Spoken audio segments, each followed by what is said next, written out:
Danny Flexen here for Seconds Out. Delighted to be joined once again for the latest DiBELLA'S digest by the man himself, Lou DiBella.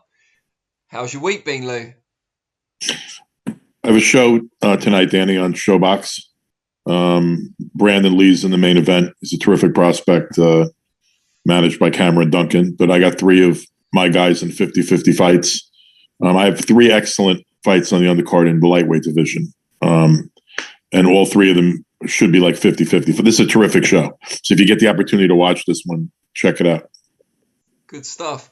I want to talk to you about Junior Farr and the performance he put up against Joseph Parker, because we haven't spoken since that fight took place. And it was available to watch in the UK. I think it was picked up at late notice, but we got to watch it. Not the most exciting fight, but a good performance by both guys, I would say. What did you make of it? I mean, there was a little too much hugging and clinching. I think Junior needed to do some of that on the inside. I think Joe took advantage of it when he started to tire out. I also think Joe knew it was a closer fight than the scorecards may have shown. So they were both sort of clinching quite a bit. I had no problem with the decision. It was a very close fight. I thought it could have gone either way. But I have no problem with the decision. I actually had Joe winning by 1 point on my scorecard. Do you think Junior will be a lot better from the experience if he can hang at that level? 100%. 100%. And also he was the guy with more in the tank at the end of the fight. He was clearly physically well prepared for the fight. I think it's the best he's looked physically in a couple of years.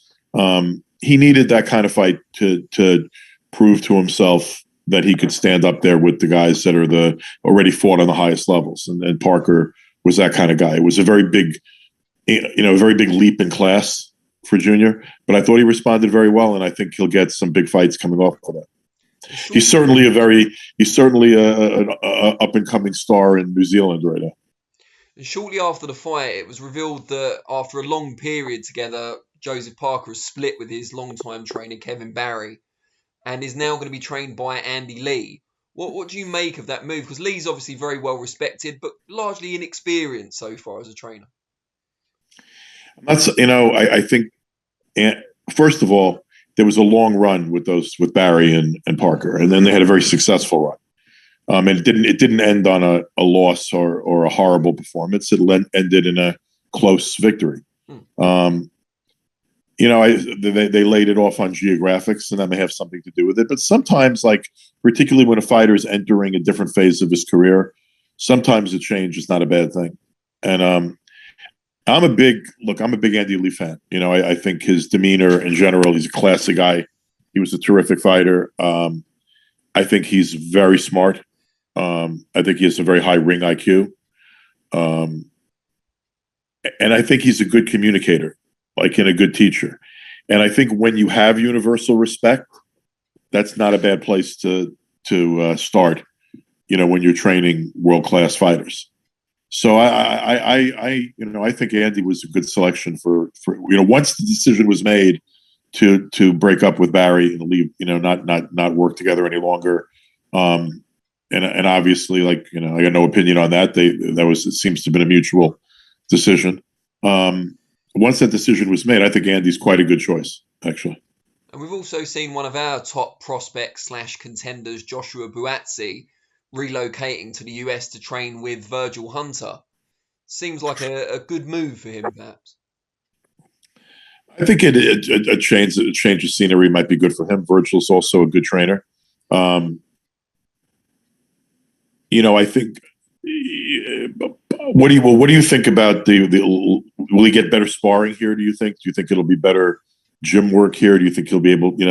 It may be, for a guy of his weight, it may be not a bad career move to relocate here for a while. Yeah, I agree. And I think Virgil Hunter's got that wealth of experience. Buatsi had stayed very close with his amateur coaches when turning professional. And I think having someone who's been around the professional game for so long, obviously had Andre Ward, who was super middle, light heavy, can't be a bad thing. Well, also, I think if you're going to make a constructive criticism of Buatsi, you would probably say he's kept too much of that amateur style a little bit.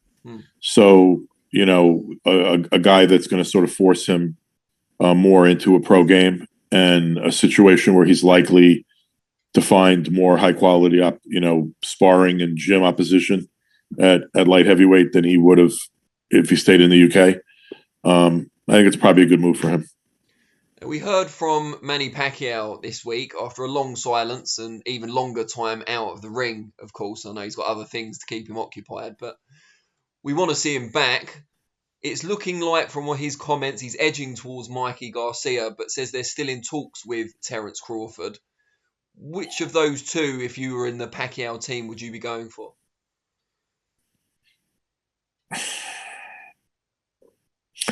I mean, if I was looking to retire on a win, I'd probably be more inclined to go with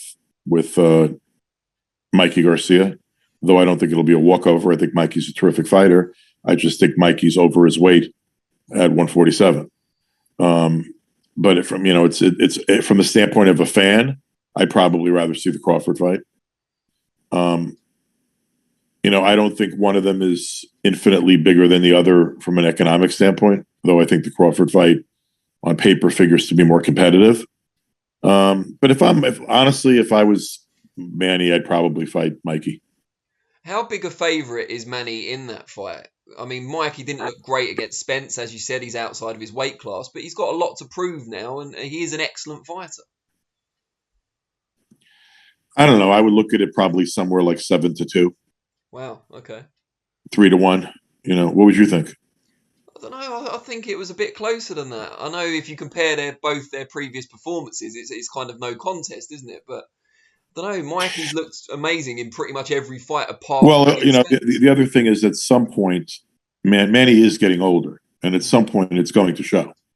I don't know, 5-2, 3-1, in that range. I think you'd have to have Manny a clear favorite at this weight. I mean, to me, Mikey should be campaigning at 140 right now. And I think at 135, he was one of the best fighters. I mean, in the lower weight classes, he was dominant. He was terrific. But I think 147 is a little bit pushing it for his size. Is it money? Is that why he's staying at that weight? There's just bigger money fights for him at 147? It's also might be easier for him to fight at 147, not struggle to make weight. Sure. I just think when he gets into the night of the fight against these other guys who are big guys, much physically bigger guys than he is, they're walking in the ring, way bigger than he is. So I already think he's over his weight at 147, but he's walking in the ring with guys that are weighing 160. So, I don't know. I it's his life, it's his career. But if I was advising him, he'd probably be fighting at 140. Before I let you go, we saw recently as well the return of Adrian Broner.